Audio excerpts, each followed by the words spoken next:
కసా కసా కసా. ఒక పక్క ఫైరింగ్, కాటేరమ్మ కొడుకుల నరుకుడు, కసా కసా కోత. ఆ ఫైరింగ్ ఏంటో, అసలు ఆ కోత ఏంటో, కాటేరమ్మ కొడుకుల కోతలు ఏంటో. మళ్ళీ ఇంకోసారి రికార్డ్ బ్రేకింగ్ స్కోర్ కొట్టేశారు. జస్ట్ ఒక్క రన్ తేడాలో లాస్ట్ సీజన్లో కొట్టిన హైయెస్ట్ని దాటలేకపోయారు. లాస్ట్ సీజన్లో 287 కొట్టి రికార్డ్ బ్రేక్ చేస్తే ఈసారి జస్ట్ 1 రన్ తేడాతో 286 కొట్టారు. దీన్ని అందుకోవడానికి ఆర్ఆర్ ఏం తక్కువ తినలేదండి. వాళ్ళు కూడా చాలా బాగా ఆడారు. ముందే 3 వికెట్లు కోల్పోయినా కూడా చాలా బాగా ఆడారు. ఓవరాల్గా ఈ మ్యాచ్ ఎలా జరిగింది, కాటేరమ్మ కొడుకుల ఊచకోతతోటి ఎలా గెలిచారు అనేది మాట్లాడుకునే ముందు దిస్ ఇస్ త్వరగా శ్రీరామ్. మన ఛానల్ వేదాంత ఛానల్ని ఇమ్మీడియట్గా అందరూ సబ్స్క్రైబ్ చేసుకోండి. At the same time bell icon కూడా నొక్కండి. బెల్ ఐకాన్ నొక్కితే మీకు కొత్త వీడియోలు అప్లోడ్ అయినప్పుడల్లా మీకు అప్డేట్స్ వస్తూ ఉంటాయి. ఇంకెందుకు ఆలస్యం, మెయిన్ వీడియోలోకి వెళ్ళిపోదాం. Okay, let's get started.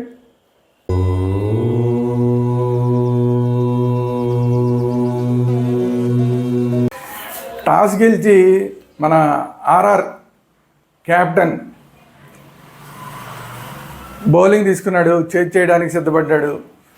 దాంతో మొత్తం అందరూ కూడా హైదరాబాద్ ఫ్యాన్స్, ఎస్ఆర్హెచ్ ఫ్యాన్స్ అందరూ కూడా చాలా హ్యాపీ ఫీల్ అయ్యి ఉంటారు. ఎందుకంటే స్కోర్ కొట్టడం అంటే ఎంతో కొంత టెన్షన్ ఉంటుంది. కానీ స్టార్టింగ్ మనమే ఫస్ట్ బ్యాటింగ్ అంటే కనుక అసలు శర్మని, అభిషేక్ శర్మని, ట్రావిస్ హెడ్ని ఆపేవాళ్ళే ఉంటారు. ఎందుకంటే ఎంత మ్యాక్సిమం కొట్టగలరో అంత మ్యాక్సిమం కొట్టడానికి ప్రయత్నం చేస్తారు. కాబట్టి ఎస్ఆర్హెచ్ ఫ్యాన్స్ అందరూ మాత్రం ఫస్ట్ బ్యాటింగ్ మనకి రాగానే చాలా హ్యాపీ ఫీల్ అయ్యి ఉంటారు.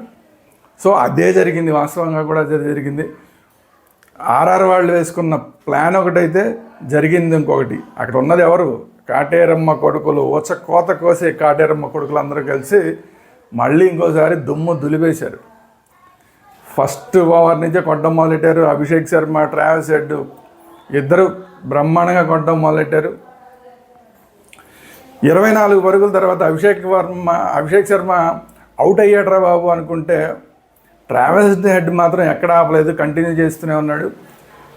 దానికి తోడు ఏదో గాలికి తోడు తుఫాన్ యాడ్ అయినట్లాగా ఇషాన్ కిషన్ యాడ్ అయ్యాడు.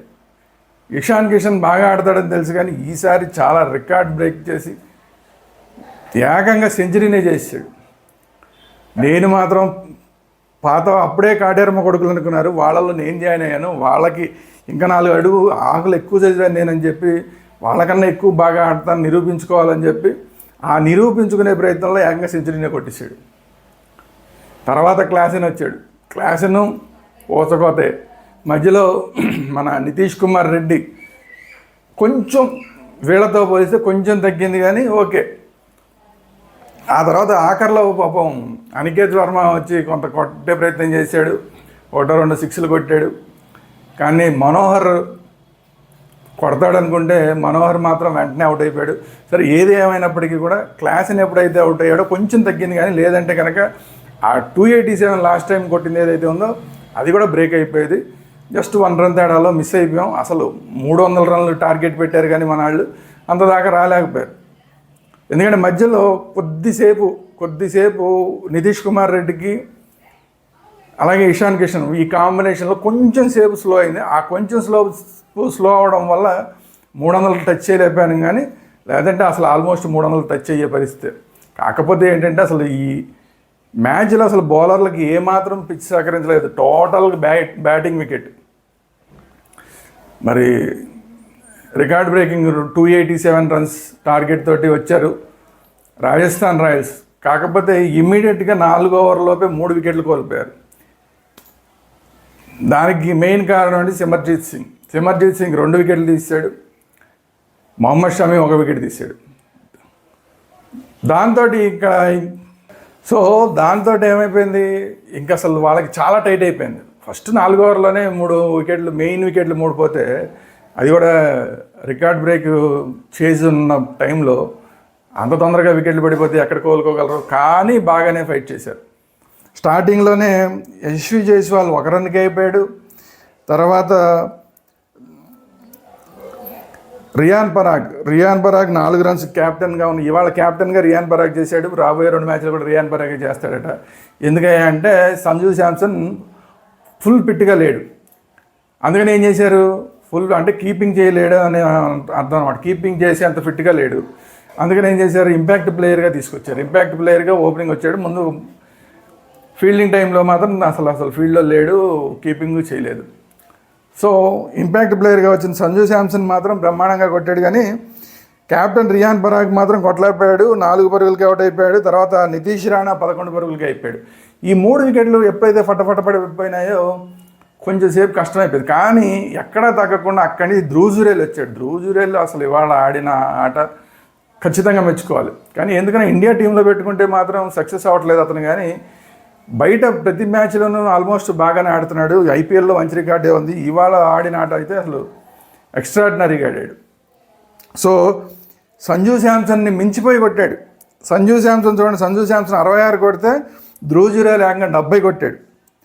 అది కూడా సంజు శాంసన్ 37 బాల్స్లో 66 కొట్టాడు. ధ్రువ్ జురేల్ 35 బాల్స్లో 70 కొట్టాడు. అంటే స్ట్రైక్ రేట్ చూడండి ఎంతకుందో. దాని తర్వాత పాపం లాస్ట్లో ఇంకా హెడ్మేట్ ట్రై చేశాడు. కానీ హెడ్మేట్ ట్రై చేసి 23 బాల్స్లో 42 పరుగులు కొట్టాడు. కానీ ఇంకా అప్పటికే అయిపోయింది.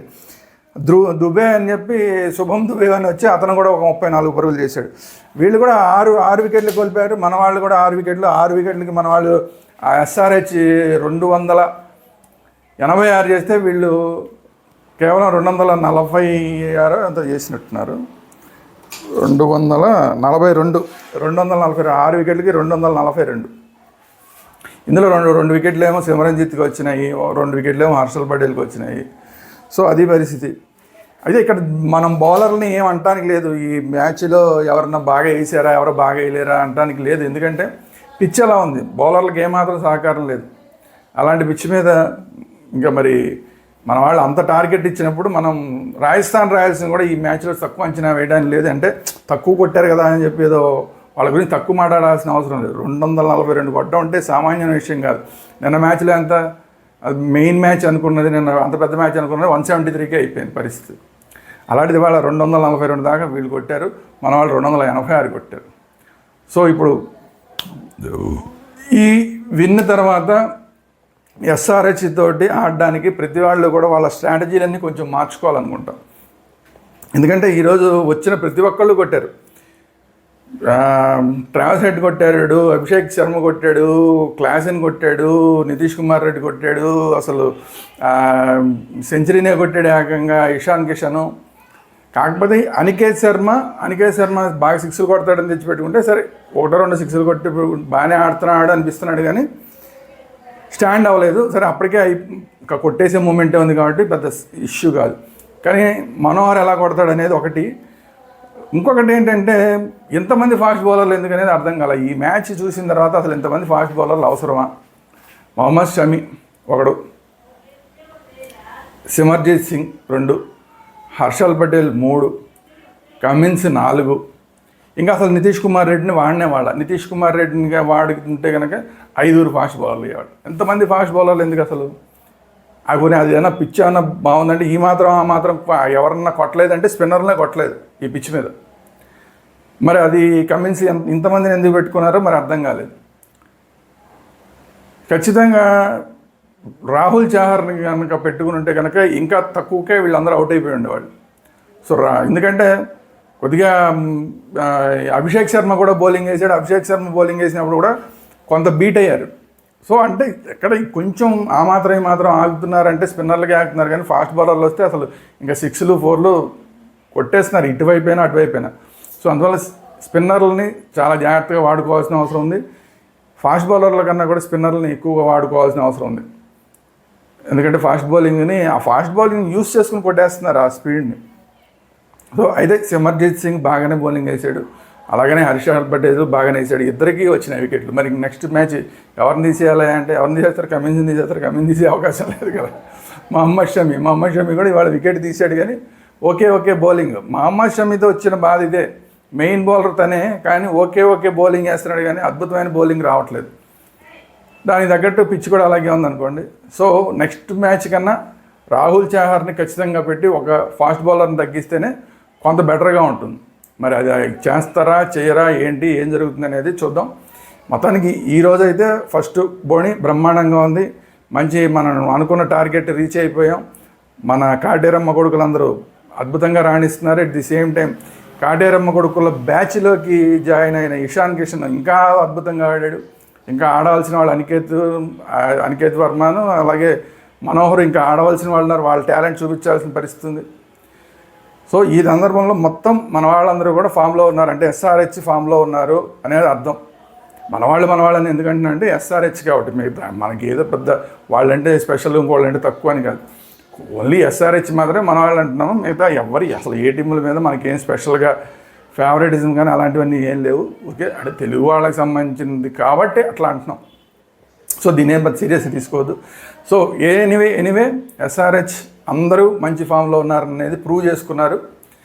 రాబోయే మ్యాచ్ల్లో ఇంకా బాగా ఆడితే కనుక ఈ ఫామ్ అనేది కంటిన్యూ చేస్తే కనుక మళ్ళీ ఫైనల్స్కి వెళ్ళటం అనేది గ్యారంటీ.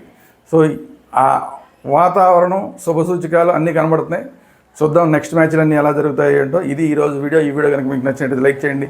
మీ అభిప్రాయాలు ఏంటనేది కామెంట్ రూపంలో తెలియజేయండి. కాటేరమ్మ కొడుకుల ఓచకోత ఎలా ఉంది, ఫైరింగ్ ఎలాగుంది, 6లు 4లు ఫైరింగ్ ఎలాగుంది, మీ అభిప్రాయాలు ఏంటి మీరు కామెంట్ రూపంలో తెలియజేయండి. అట్ ది సేమ్ టైం ఈ వీడియో అందరికీ షేర్ చేయండి. అలాగే మన ఛానల్ వేదాంత ఛానల్ని అందరూ సబ్స్క్రైబ్ చేసుకోండి. Thank you very much. జై హింద్, భారత్ మాతా కీ జై.